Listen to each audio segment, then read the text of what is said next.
Assalamualaikum warahmatullahi wabarakatuh. Mimin lanjutkan lagi cerita Raja Kegelapan Cipenya. Tapi seperti biasa, sebelum dilanjut, bantu tekan tombol like dan berkomentar juga Tuan Rena gas. Bab 1433. Kecerdasan halus. Ji-Fei sangat tertekan hingga wajahnya memerah. Bukankah Su Piaomio yang membuat masalah? Haha, aku sangat menyukai cucu menantu ini. Ngomong-ngomong, apakah kamu sedang hamil? Zhao tua tampaknya telah menghilangkan semua kekhawatiran keluarga Zhao, dan bertanya dengan senyum ramah di wajahnya. Ji-Fei mengangkat tangannya dan menyeka dahinya. Ada apa dengan orang-orang ini? Apakah mereka sedikit gila? Ji-Fei awalnya ingin mengatur Su Piaomio untuk melindungi kakeknya, tetapi dia tidak memberitahu Su Piaomio, jadi Su Piaomio keluar sendiri. Gagasan Su Piaomio adalah bahwa ia memiliki kesempatan bagus untuk menghubungi Tuan Zhao, membuatnya jatuh cinta padanya, dan kemudian mempertemukan mereka dengan Ji-Fei, yang akan membuat Ji-Fei menderita dalam diam. Itulah sebabnya ia sengaja memanggil Ji-Fei sebagai suami dan bertindak sangat intim. Namun sekarang, keduanya jelas meremehkan mentalitas kuat Zhao tua. Ketika urusan keluarga Zhao saat ini sangat menyebalkan, dia malah membicarakan mereka berdua terlebih dahulu dan bahkan bertanya apakah mereka punya anak. Meskipun Su Piaomio bisa bersikap santai di depan Ji-Fei, dia sedikit malu menghadapi pertanyaan-pertanyaan ini di depan Zhao tua. Dia tersipu dan tidak mengatakan apapun, tetapi hanya menatap Ji-Fei sambil terus mengangkat alisnya, memberi isyarat kepada Ji-Fei untuk berbicara. Ji-Fei merasa kesal, berpikir bahwa dialah yang menyebabkan masalah, jadi dia harus menyelesaikannya. Tak berdaya, dia pura-pura batuk 2 kali. Kakek, dia temanku. Kakek, Ji-Fei menindasku dan tidak membiarkanku hamil. Ketika Su Piaomio mendengar Ji-Fei mengatakan bahwa mereka hanya berteman, dia segera menyela. Ji-Fei menatap Su Piaomio dengan mata terbelalak. Dialah yang menolongnya keluar dari situasi itu. Jadi mengapa dia masih seperti ini? Dia benar-benar ingin bertanya apakah dia bisa berhenti bicara omong kosong seperti ini. Menelepon suaminya tiba-tiba saja sudah omong kosong. Dan sekarang dia bahkan mengatakan bahwa dia tidak ingin dia hamil. Jika dia terus berbicara seperti ini, apakah dia akan mengatakan bahwa mereka telah bersama sejak mereka telanjang? Sekarang Ji-Fei menemukan bahwa ketika wanita mulai berbicara omong kosong, mereka dapat berbicara lebih banyak omong kosong daripada pria. Tuan Zhao adalah orang yang berpengetahuan luas. Tentu saja dia bisa mendengar pikiran Su Piaomio dan mengerti maksud Ji-Fei. Namun, menurutnya Su Piaomio sangat cantik. Bahkan Li Ruoxi dan Seng Lingyun tidak secantik Su Piaomio. Dia hanyalah wanita yang seperti peri. Jika dia menjadi menantunya dan calon cicitnya, bukankah dia akan sangat tampan? Penatua Zhao dipenuhi dengan kegembiraan dan harapan. Ia menoleh untuk melihat Ji-Fei dan berkata, "Karena kamu bersama seseorang, kamu harus memperlakukan mereka dengan baik. Kamu tidak boleh berubah-ubah dan tidak boleh berubah-ubah. Selain itu, jika seorang pria dan seorang wanita bersama dan tidak memiliki anak, mereka akan memiliki lebih sedikit topik untuk dibicarakan di masa mendatang. Jadi kamu harus mempercepatnya." Ji-Fei mengangkat tangannya dan menyeka mulutnya 2 kali, menelan kembali kata-kata yang hendak keluar dari mulutnya, dan dengan cepat mengubah topik pembicaraan dan berkata, "Kakek, mari kita bicarakan tentang kepulanganmu. Disinilah bahaya mengintai." Penatua Zhao melambaikan tangannya. "Jangan khawatir tentang aku yang kembali. Bahkan jika aku mati, aku tidak akan peduli. Aku hanya peduli padamu sekarang. Kamu adalah harapanku." "Kakek, Aku bisa melahirkan anak untuk Jifei kapan saja. Aku dalam kondisi sehat dan cukup siap secara mental. Su Piaomiao senang melihat Jifei dipermalukan, jadi dia mengatakannya dengan sengaja. Jifei bahkan lebih tertekan setelah mendengar ini. Bagaimana omong kosong ini bisa berlanjut lebih jauh?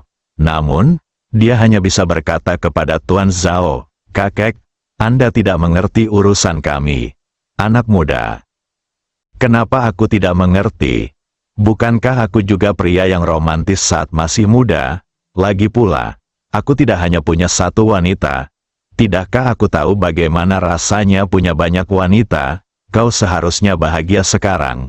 Jika beberapa wanita saling cemburu, kau tidak akan mampu menghadapi semua hal yang menyebalkan setiap hari. Jadi bagaimana kau bisa peduli dengan hal-hal lain? Tuan Zhao mengomel, "Kakek benar sekali. Aku tahu Jifei sangat mencintai Ruoshi. Aku tidak pernah memperjuangkan apapun. Aku hanya ingin melahirkan anak untuk Jifei.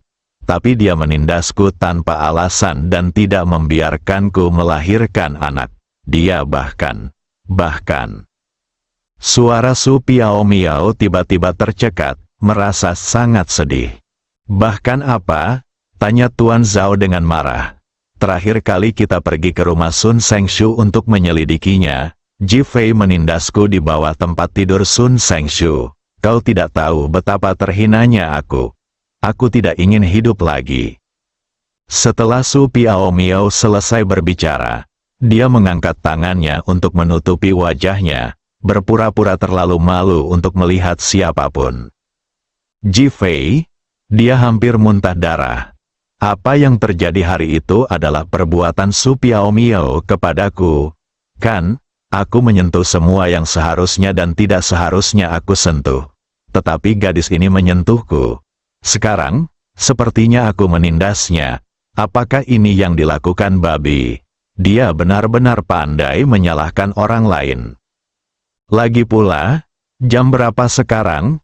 Bagaimana aku bisa punya waktu untuk membicarakan hal-hal ini? Jifei, aku tidak tahu alasan spesifik untuk masalah ini.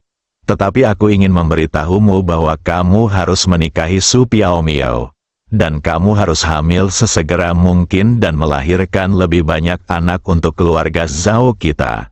Saat itu, anak laki-laki akan sangat tampan dan anak perempuan akan secantik peri. Mereka semua akan datang untuk memohon putra dan putri kita untuk menikahimu. Haha. Setelah Tuan Zhao selesai berbicara, dia tidak dapat menahan tawa, seolah-olah itu telah menjadi kenyataan. "Kakek, asal Jifei setuju, aku akan melahirkan anak sebanyak yang dia mau." Su Piaomiao juga mengambil keputusan dan langsung setuju. Wajah Jifei berubah hitam kali ini. Apakah Su Piaomiao benar-benar akan menjadi babi betina? Apakah dia akan terus melahirkan? Jifei, seorang wanita akan melakukan ini hanya jika dia sangat mencintaimu. Kamu harus menghargainya. Setelah kita menyelesaikan urusan keluarga, masalah ini akan selesai. Kemudian biarkan ibumu kembali untuk mengurus detailnya. Zhao tua membuat keputusan saat itu juga. Ketika Jifei mendengar bahwa dia diminta untuk membiarkan ibunya kembali untuk mengurusnya, dia ingin mati. Ini bahkan lebih jahat. Su Piaomiao terus mengerjapkan mata ke arah Jifei.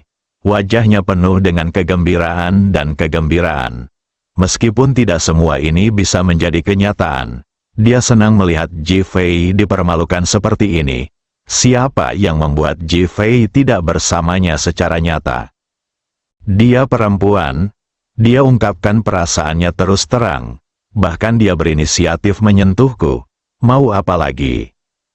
Oleh karena itu, dia akan memanfaatkan kesempatan ini. Di satu sisi, dia ingin melampiaskan amarahnya pada Jifei, dan di sisi lain, dia juga memperjuangkannya. Situasi saat ini masih bagus, dan dia bahagia. Jifei sangat tertekan hingga hampir menangis.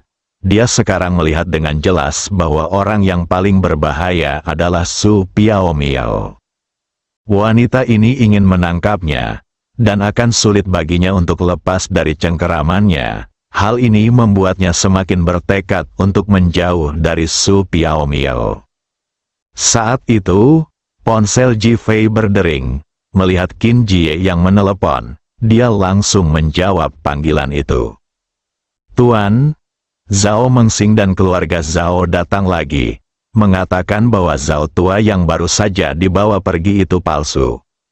Jifei tersentak kaget melihat suasana hati Su Piaomiao yang sedang murung, seringai muncul di sudut mulutnya. Sepertinya keluarga Zhao benar-benar tidak peduli dengan apapun. "Ingin aku mati? Tidak semudah itu." Ada keberanian dan tekad di wajah Tuan Zhao. "Ayo keluar sekarang juga," Jifei berkata pada Qin Jie di sisi lain. Bab 1434. Tuan Zhao yang cerdik di gerbang Feitang Mansion. Puluhan orang berdiri di samping Zhao Mengxing, kecuali Xiao Chen, yang merupakan keturunan langsung dari keluarga Zhao. Yang lainnya adalah pengawal keluarga Zhao. Dia tahu bahwa orang yang datang ke Feitang Mansion untuk meminta seseorang pastilah orang yang serius. Jadi dia membawa orang untuk merampoknya, bahkan dengan risiko ada korban. Sekarang, dia tidak punya pilihan lain. Jika dia tidak bisa menemukan jawabannya, dia mungkin akan kehilangan nyawanya. Demi bertahan hidup, ia tak lagi peduli dengan kasih sayang keluarga atau hubungan ayah-anak. Ia bahkan ingin membunuh ayahnya secara langsung agar ia bisa hidup. Keegoisan dan keserakahan sifat manusia ditampilkan sepenuhnya pada saat ini. Qin Jie menghadapi semua orang sendirian, tanpa rasa takut di wajahnya. Dia sama sekali tidak menganggap serius para pengawal ini. Jika bukan karena Jifei, dia pasti sudah mengambil tindakan sejak lama. Apakah Feitang Mansion adalah tempat di mana orang-orang ini begitu sombong? Kalau saja orang-orang tahu bahwa Feitang Mansion, sebuah keluarga bela diri kuno yang terpandang, diganggu seperti ini, mungkin itu akan menjadi bahan tertawaan. "Apa yang sedang kamu lakukan?" Pada saat ini, suara tenang Tuan Zhao terdengar dari Feitang Mansion. Ketika keluarga Zhao mendengar suara Zhao tua, mereka semua terkejut, terutama Zhao Mengxing, mendengar suara ayahnya yang penuh percaya diri dan mendominasi, dan jelas tanpa gejala fisik apapun, membuatnya gugup tanpa alasan, dan ketakutan dari lubuk hatinya mulai melonjak, seperti anak kecil yang telah melakukan kesalahan dan takut akan hukuman. Adapun pengawal keluarga Zhao, mereka dipanggil ke sini karena mereka mendengar bahwa Zhao tua disakiti oleh rumah Feitang. Sebagai pengawal keluarga Zhao, mereka harus berkontribusi untuk mendapatkan uang orang lain, jadi mereka datang. Sekarang melihat pemandangan ini, mereka juga terkejut dan menatap Zhao Mengxing, jelas mengira dia berbohong. Zhao Mengxing segera menyesuaikan diri. Ia meneteskan dua air mata dan melangkah maju dengan wajah sedih. "Ayah, kupikir Jifei telah menyakitimu. Aku ingin melawannya sampai mati." Setelah berkata demikian, dia menatap Jifei yang berada di samping Tuan Zhao dan berkata, "Dasar binatang kecil, beraninya kau menyakiti kakekmu sendiri. Kau benar-benar tidak berperi kemanusiaan." Jifei melihat bahwa Zhao Mengxing munafik dan ingin menekannya dalam momentum, jadi dia mencibir. Dan Tuan Zhao sudah bertanya dengan tegas, "Di mana kemanusiaanmu?" Zhao Mengxing berpura-pura sangat marah. Tetapi ketika dia tiba-tiba mendengar pertanyaan Tuan Zhao, dia terdiam dan bahkan mulai panik. Mungkinkah ayahnya tahu bahwa dia telah membunuh Zhao Mengde dan istrinya? Dia menatap Tuan Zhao, tidak berani berbicara, dengan tatapan penuh tanya di matanya. "Di mana aku yang palsu yang baru saja kau ambil? Kembalikan dia padaku." Tuan Zhao memandang Zhao Mengsing dan bertanya. Ketika Zhao Mengsing mendengar bahwa itu palsu, hatinya bergetar. Dia telah terbunuh dan meninggal dengan menyedihkan. Dia hanya bisa menelan ludah dan berkata, "Ayah, kupikir dia terlalu penuh kebencian. Dia benar-benar berpura-pura menjadi ayah. Dan aku khawatir tentang keselamatan ayah. Jadi aku membunuhnya dengan marah." "Terbunuh?" Tuan Zhao bertanya dengan marah. Zhao Mengsing hanya bisa menganggukkan kepalanya dan berkata, "Ya, aku membunuhnya karena marah." Dia tidak bisa mengatakan bahwa dia dibunuh oleh pria berpakaian putih. Dia hanya bisa mengatakan bahwa dia membunuhnya. Di mana mayatnya? Ketika Qin Jie mendengar bahwa orang-orangnya dari Fei Tang Mansion terbunuh, dia juga marah dan langsung menanyakan hal itu. Zhao Mengsing tidak berani menatap Qin Jie, tetapi menatap ayahnya dan berkata, "Aku baru saja membuangnya." "Apa?" Qin Jie meninggikan suaranya, dan jelas terlihat bahwa dia sangat marah.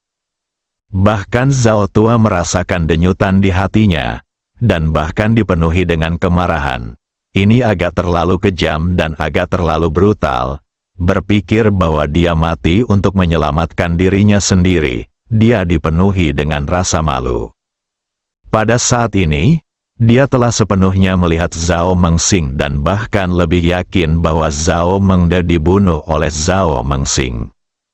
Karena, untuk membunuh diri yang palsu, mentalitas seperti apa yang dibutuhkan, dan bagi orang seperti itu, apa artinya membunuh saudara? Zhao Mengsing tidak tahu bahwa Tuan Zhao mengajukan pertanyaan meskipun dia tahu jawabannya, hanya untuk menguji karakternya. Matanya masih bergerak, memikirkan cara untuk menyelesaikan masalah yang ada. "Mengapa?" Tuan Zhao mendesah. "Ayah, ada apa denganmu?" Zhao Mengsing bertanya cepat, berpura-pura khawatir. "Hatiku sangat sakit." Tuan Zhao mengatakan sesuatu yang berarti. "Kalau begitu, ayo pulang." Zhao Mengsing sekarang ingin membawa ayahnya kembali secepatnya dan membiarkan pria berpakaian putih itu berurusan dengannya, atau bahkan membunuhnya. Bagaimanapun, inilah situasinya sekarang. "Aku tidak akan pulang." Tuan Zhao tiba-tiba menggelengkan kepalanya dan berkata, "Ayah, apakah ayah ingin tinggal di Fei Tang Mansion?" Zhao Mengsing merasa cemas sekarang. Bahkan Ji Fei pun menunjukkan keterkejutan di wajahnya. Baru saja jelas bahwa Tuan Zhao akan kembali. Ini sama saja dengan rencana lain. Tuan Zhao menatap Xiao Chen dan berkata, "Aku akan tinggal di Villa Tao Huawu. Telepon ibumu dan minta dia membersihkan tempat ini untukku." Xiao Chen segera menatap Zhao Mengsing. Zhao Mengsing merasa lega saat mendengar bahwa dia tidak berada di Fei Tang Mansion. Meskipun dia merasa sedikit menyesal, dia segera memerintahkan Xiao Chen, "Lakukan segera." Xiao Chen mengeluarkan ponselnya dan pergi ke samping untuk menelepon. Zhao Tua menoleh ke arah Ji Fei. "Ji Fei, meskipun kau menyelamatkanku kali ini, keluarga Zhao tetap tidak menerimamu dan ibumu kembali. Dan jangan pernah berpikir untuk menginginkan harta keluarga Zhao. Aku tidak akan memberimu sepeser pun. Harta ini milik Zhao Mengsing, Zhao Wenqian, dan Xiao Chen. Kau dan ibumu tidak akan mendapatkan sepeser pun." Apa yang dia katakan sangat tidak berperasaan dan tegas, yang membuat Qin Jie bingung. Tuan Ji Fei sangat baik kepada Tuan Zhao, dan dia melihatnya. Hanya Ji Fei yang diam-diam mengacungkan jempol dalam hatinya, berpikir bahwa memang benar orang tua bisa menjadi lebih bijak. Zhao Tua memainkan trik yang indah. Di satu sisi, dia menjauhkannya dari Zhao Mengsing dan yang lainnya, bahkan dalang di balik layar. Di sisi lain, dia berhasil membuat Zhao Mengsing dan yang lainnya membencinya. Ji Fei, ini akan menyebabkan konflik dengan Ji Fei. Begitu konflik terjadi, Ji Fei akan punya alasan untuk berurusan dengan orang-orang dari keluarga Zhao ini dan memancing orang di balik layar. Dan Zhao tua akan menjadi manipulator. Sempurna, dia hendak mengacungkan jempol kepada kakeknya. Itulah yang diinginkannya. Lagi pula, dia tidak ingin kakeknya berada dalam bahaya. Zhao Mengxing dan yang lainnya tidak mengerti apa yang dimaksud Tuan Zhao. Di matanya, Ji Fei ingin mengingini harta keluarga Zhao dan merampoknya. Tentu saja, mereka marah dan tentu saja memfokuskan kebencian mereka pada Ji Fei. Ji Fei merasakan kemarahan Zhao Mengxing dan mencibir dalam hatinya. Dia benar-benar serakah dan sangat menghargai harta keluarga Zhao. Dia tersenyum dan berkata, "Jangan khawatir, bahkan jika kamu tidak memberiku sepeser pun, itu milikku, Ji Fei. Besok aku akan membiarkan Huo Lei mendirikan keluarga Zhao yang baru dan segera memperoleh plaza dunia baru milik keluarga Zhao-mu." "Ji Fei, kamu sedang bermimpi." Zhao Mengxing terpancing dan berteriak dengan marah. Zhao tua tertawa dalam hatinya. Ekor rubah Zhao Mengxing sudah terlalu banyak terekspos. Dia ingin membersihkan keluarga Zhao dan membalas dendam atas kematian Zhao Mengde dan istrinya. Dia sengaja menatap Ji Fei dengan dingin. "Kamu benar-benar serakah." Dia menoleh untuk melihat Zhao Mengxing dan Xiao Chen.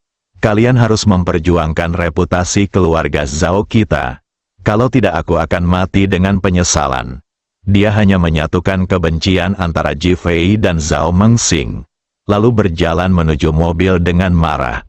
Kebencian antara Zhao Mengxing dan Ji Fei mencapai batasnya dalam sekejap, dan dia bahkan melupakan misinya. Bersambung.